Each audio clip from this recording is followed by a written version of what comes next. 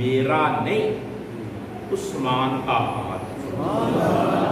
ایدا مہنا ایدا مطلب کی سی توجہ کرو. کام ہے کیا کہ مسئلہ سمجھا.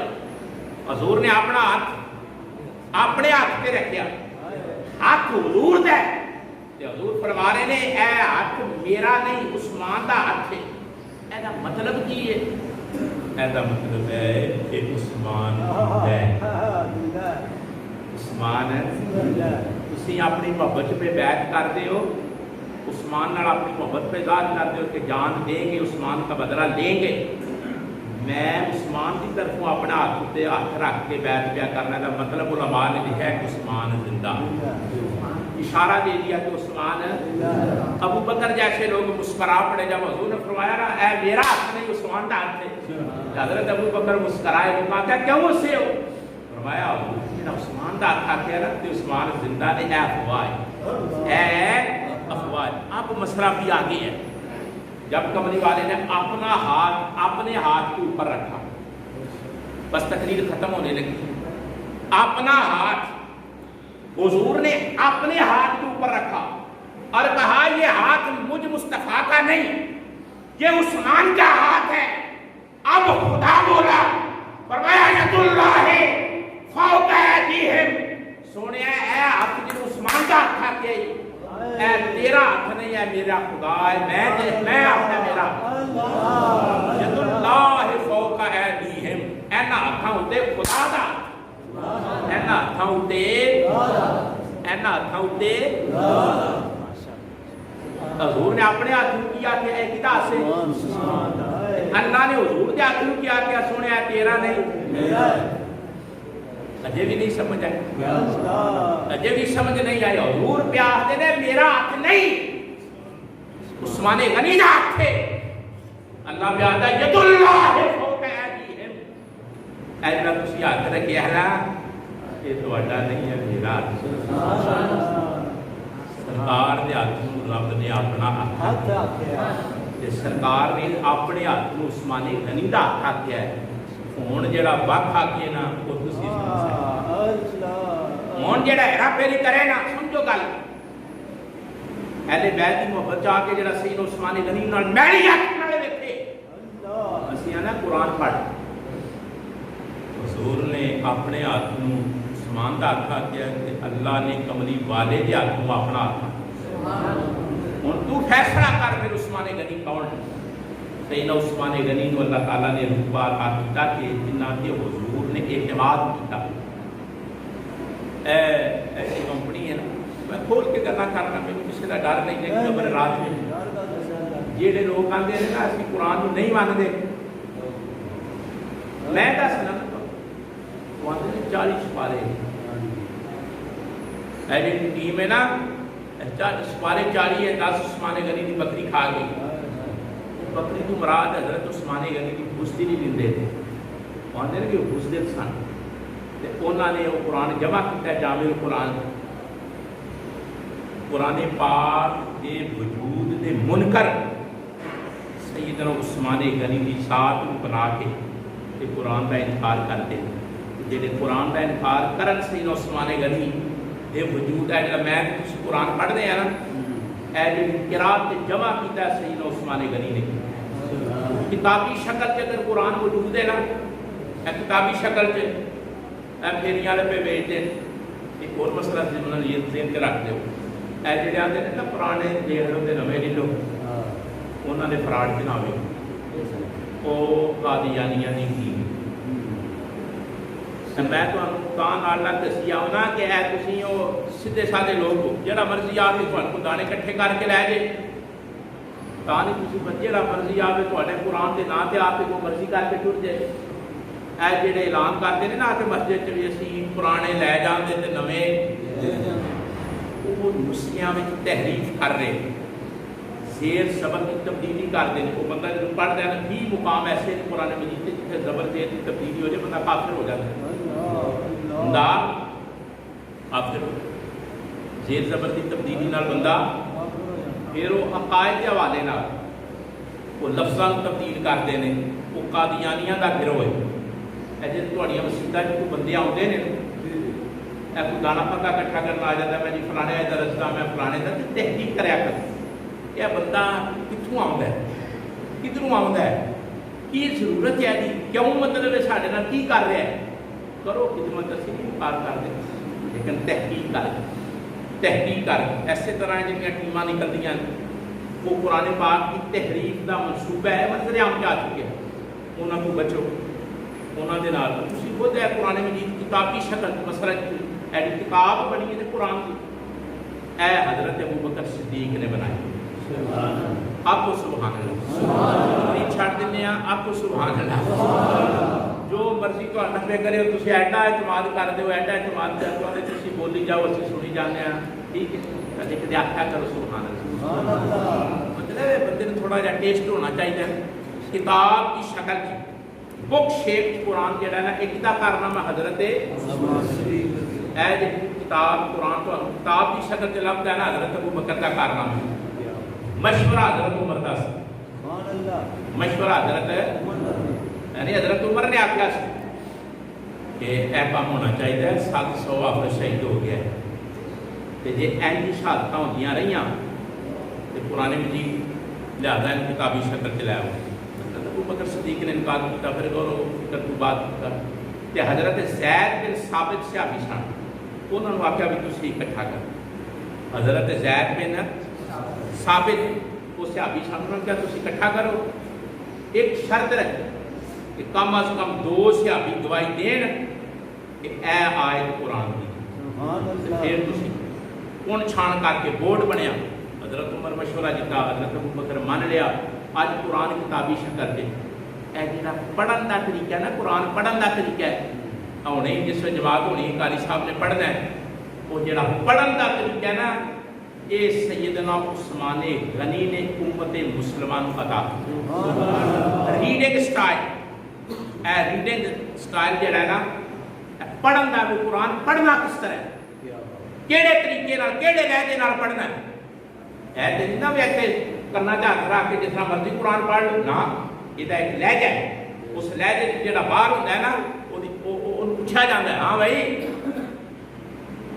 جی اینج ہوئے تو گوجری اپنے لہجے سے پڑھنا ہے، کشمیری اپنے لہجے سے پڑھنا ہے، جن نے بھی قرآن پڑھنا عربی لہجے سے پڑھنا ہے، کیڑے لہجے سے پڑھنا ہے، کیوں سیدنا عثمان غنی نے قوم تے احسان کیتا ہے، پوری دنیا عربی لہجے سے قرآن پڑھے گی، اگر کوئی عربی لہجہ بدلے گا تو قرآن پڑھنا درست ہے نہیں، پنجابی آ کر اسی آج جتنا ٹولے مائیے پڑھنے ہیں قرآن پڑھنے، نا عربی لہجہ امت مسلمان عطا کیتا ہے سیدنا عثمان غنی، سنو 2000 منٹ ہوتے ہو گئے تو کوئی نہیں کر سکتے، اے قرآن پڑھ دے بیٹھے رکوع پڑھ دے وہ آمدہ ہے پہلا رکوع، دوسرا رکوع، تیسرا رکوع، چوتھا رکوع آمدہ ہے، بولو تے صحیح، اے 5 رکوع کتنے رکوع نے 540، زیادہ سے زیادہ تیری تعداد 540، بس ایسے کاریاں دا اختلاف ہے ان میں چھڑ کے مطلب میں گل کر رہے ہیں 540 جتھے بھی وہ این لکھے ہوتا ہے رکوع کا،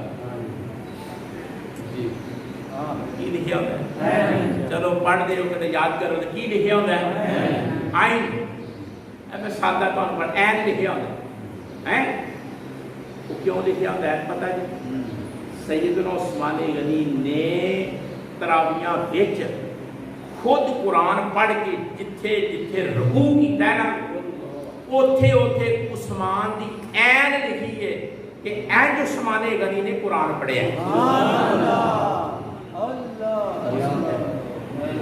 جمعے تے آمن کا فائدہ ہوتا ہے یا نہیں، جمعے تے آمن کا ساری زندگی پڑھتے رہے ہو گا، اس گل کا نہیں پتا ہونا کہ این کیوں لکھے، این عثمان غنی دا ہے، عثمان دا این ہے، تے دسیا گیا ہے اتھے سیدنا عثمان غنی نے رکوع کیتا ہے، قیامت تک لوگ قرآن پڑھتے رہن دے، عثمان غنی دی سنت نو زندہ کرتے رہن، اے پہلا رکوع ہے، دوجا رکوع ہے، تیجا رکوع ہے، چوتھا رکوع ہے، پنجواں رکوع، پوچھو نا وہ رکوع کیدا ہے، سیدنا عثمان غنی دی عثمان دی عین لکھ چھڑی ہے، ایتھے جنے نے قرآن پڑھ کے رکوع کیتا ہے، اللہ رکوع وچ گئے، اینج رکوع بنے، اے لہجہ سیدنا عثمان غنی دے، جیڑا بندہ سیدنا عثمان غنی دے لہجے نوں قرآن پڑھے، تسی کدے غور نہیں کیتا، بڑے بڑے رنگ نے قرآن پڑھن تو اسی پچھان لینے اکھاں بند ہو کان چ آواز پوے اسی پچھان لینے کیڑی کمپنی قرآن پہ پڑھ دی کیڑی کمپنی کی تلاوت ہو رہی سیدنا عثمان غنی دی قرات تے پوری امت مسلمان نے اتفاق کیا سمجھ آ گئی گا اتفاق کیا ہے اس تے لہجے تے پڑھنے ہو آج قرآن دی قرات زندہ تے کارنامہ کیتا سیدنا عثمان غنی آج رکوعاں دی وانڈ زندہ تے سیدنا عثمان غنی دا اللہ تعالیٰ انشاءاللہ جو میں کے بیان چلے گا سیدنا عثمان غنی دا بڑے تک معلومات پہنچائی دیا لیکن تسی سیکھو واقعیت حاصل کرو اپنے عقیدیاں ستھرا رکھو کسی صحابی رسول دے بارے چ میری اکھ نال نہ انگلی اٹھانی ہے نہ میری اکھ نال نہ زبان سنی تے جے کوئی کرے تے یا تو اٹھ کھلو تے یا مک جا جے سیدنا عثمان غنی دے بارے یا حضرت عمر دے بارے کوئی گل ایڑی میڑی کرے تے کان تے ریڑی چھڈنے جے طاقت ہے تے مک جاؤ نہیں تو اٹھ کے ہمیشہ واسطے کم از کم اینی کر غیرت کر وما توفیقی الا باللہ جنہاں دوستاں نے سنتا